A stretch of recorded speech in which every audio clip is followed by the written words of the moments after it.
მოგესალმებით, ვისაუბრებ იმ კვლევით მიმართულებებზე, რომლებსაც ამჟამად ვახორციელებ. ეს არის შემდეგი სფეროები. პირველი ეს არის პარალელები ლიტერატურასა და მხატვრობას შორის, მეორე პარალელები ლიტერატურასა და კინემატოგრაფიას შორის, მესამე ლიტერატურა და ტოტალიტარიზმი და მეოთხე თემა ეს არის ფრანკოფონური ლიტერატურა. პირველი ორი კვლევითი მიმართულება უკავშირდება შედარებით ლიტერატურათმცოდნეობას, ანუ შედარებითი ლიტერატურა როგორც დისციპლინა ბევრ სხვა პრობლემასთან ერთად ორიენტირებული არის აგრეთვე პარალელებზე ხელოვნების სხვადასხვა დარგს შორის, მაგალითად ლიტერატურასა და მხატვრობას შორის, ლიტერატურასა და კინო, ლიტერატურასა და მუსიკას შორის და ასე შემდეგ. როდესაც ვეხებით ამ ტიპის ანალიზს, აუცილებლად უნდა გავითვალისწინოთ ორი განსხვავებული ენის არსებობა. მაგალითად ლიტერატურის და მხატვრობის, ან კიდევ ლიტერატურის და კინოსი, სადაც თითოეულ სფეროს განსხვავებული გამოხატვის ფორმა გააჩნია. ანუ სწორედ ამას გულისხმობთ ჩვენ განსხვავებულ ენას, როდესაც ვახსენებთ.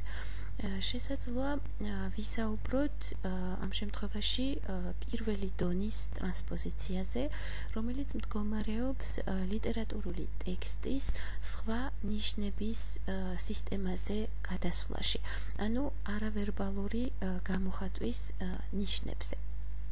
ამ შემთხვევაში გულისხმობთ ლიტერატურული ტექსტის კინემატოგრაფიულ ადაპტაციას, ან კიდევ სხვა ტიპის ადაპტაციას. და შეგვიძლია აგრეთვე ვისაუბროთ ნაწილობრივ ტრანსპოზიციაზე, როდესაც ხდება, ანუ ეს ნიშნავს, როდესაც ხდება ლიტერატურიდან მოტივების ზესხება და ამ მოტივების გადმოტანა შემდეგ მხატვრობაში, ან კიდევ იგივე კინოში, მუსიკაში და ასე შემდეგ. რაც შეეხება მესამე ტიპის სფეროს, ანუ ლიტერატურა და ტოტალიტარიზმი, ჩვენ შევისწავლით კომუნისტური და ნაცისტური რეჟიმების პერიოდში შექმნილ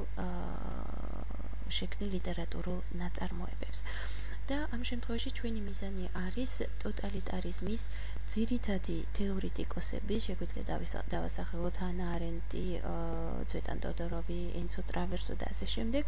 და აი ამ თეორიტიკოსების ნაშრომების ანალიზის მეშვეობით დავადგინოთ შემდეგი ძირითადი საკითხი და რა შემდგომარეობს ეს ძირითადი საკითხი, ანუ რა დონეზე აისახება ეს მეცნიერული მიდგომები იგივე ფენომენის წარმოჩენაში, იმ წერლების შემოქმედებაში, რომლებიც ტოტალიტარული რეჟიმის პირობებში ცხოვრობდნენ და ამავე დროს სურდათ გამოეხატათ თავიანთი, ასე ვთქვათ, დაპირისპირება ამ რეჟიმის წინააღმდეგ ფიქციის მეშვეობით, ანუ ფიქციური ნაწარმოებების, მხატვრული ნაწარმოებების მეშვეობით. საინტერესო არის აგრეთვე დავადგინოთ, აშკარავებენ თუ არა ეს ლიტერატურული ტექსტები აღნიშნული ფენომენის მახასიათებელ თვისებებს და საფრთხეებს, რომლებიც წარმოდგენილი არის, თქვათ, თუნდაც ამ თეორიულ ნაშრომებში ტოტალიტარიზმის შესახებ და რამდენად, ასე ვთქვათ, ეს თეორიული მიდგომა აისახება ამ ფიქციურ ნაწარმოებებში, ანუ მხატვრულ ნაწარმოებებში.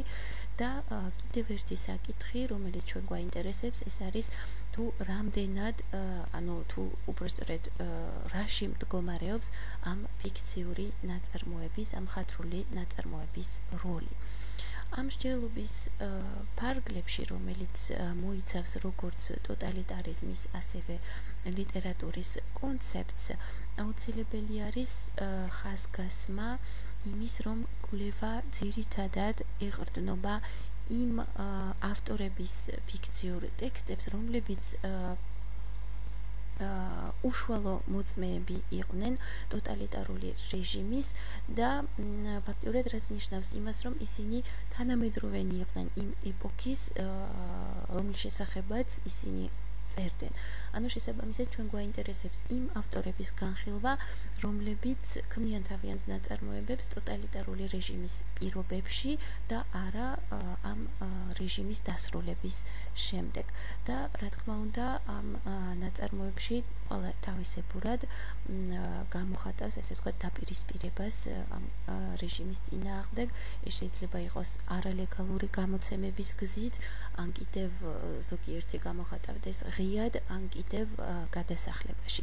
და შესაბამისად, რა თქმა უნდა, გამოხატვის ფორმები განსხვავებულია და ვარირებს იმის მიხედვით, თუ რა ტიპის ნაწარმოებთან გვაქვს საქმე. ანუ ეს ავტორი ღიად გამოხატავს თავის მოსაზრებას და დაპირისპირებას შეფარვით, ვთქვათ, არალეგალურ გამოცემაში, თუ ან კიდევ ტოვებს ქვეყანას და გადასახლებაში აგრძელებს ფიქციური ნაწარმოებების წერას. ამგვარად შესაძლოა დაისვას შემდეგი კითხვა, ანუ რა ზეგავლენა შეიძლება კონდეს მწერლობას, რომელიც მხატვრულ ხასიათს ატარებს და ანუ რა გავლენა შეიძლება მან მოახდინოს და შეიძლება თუ არა მან მოახდინოს ისტორიული პროცესების წინაშე.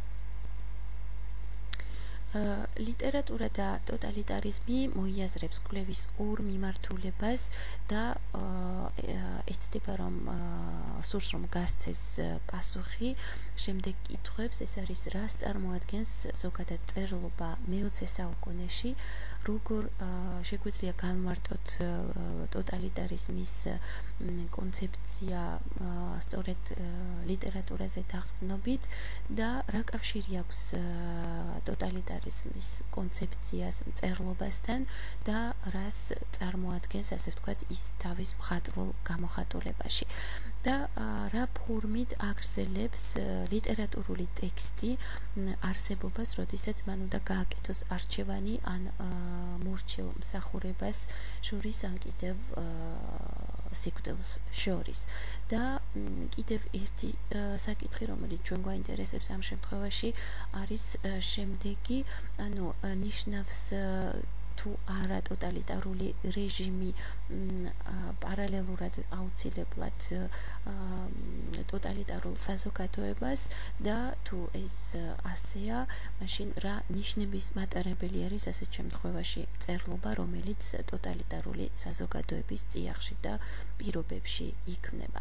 კვლევის მეშვეობით გსურს ფაქტიურად დავადგინოთ, თუ როგორ რეაგირებს ხელოვნება მის წინაშე აღმართულ რეალობაზე და აქვს თუ არა მას უნარი ზეგავლენა მოახდინოს ისტორიულ მოვლენებზე. და კიდევ ბოლოს დავამატებდი ამასთან დაკავშირებით, რომ აქვს თუ არა ლიტერატურას, ანუ რაც ჩვენ კიდევ გვაინტერესებს, ეს არის ეს საკითხი, აქვს თუ არა ლიტერატურას ბრალდების წაყენების, ანუ დადანაშაულების უნარი, რომელიც მას თითქოს თავისთავად სამართლიანად უნდა გააჩნდეს. და ამ შემთხვევაში უბრალოდ გამოვყოფდი, რომ ქართული ევროპისთვის უცნობი ლიტერატურის ჩართვა აი ამ კვლევაში მნიშვნელოვნად გვესახება, რომ ასე ვთქვათ, ტოტალიტარიზმის ფენომენი ამომწურავად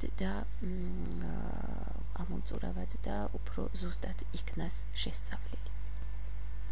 და ბოლოს ჩვენ დავასახელეთ ჩვენი კვლევის მეოთხე მიმართულება, ეს არის ფრანკოფონური ლიტერატურა და მოკლედ ვიტყოდი, რომ ამჟამად ძირითადად ვმუშაობ ბელგიელ, ფრანგულენოვან კანადელ და აღმოსავლეთ და ცენტრალური ევროპის ავტორებზე. და ყველგან აქ შეიძლება ითქვას, რომ გამოიკვეთება ძირითადი პრობლემატიკა, რომელიც დაკავშირებული არის იდენტობის თემასთან და რომელიც აგრეთვე პირდაპირ უკავშირდება ენის საკითხს, ანუ რას ნიშნავს ამ ავტორებისთვის ფრანგულ ენაზე წერა.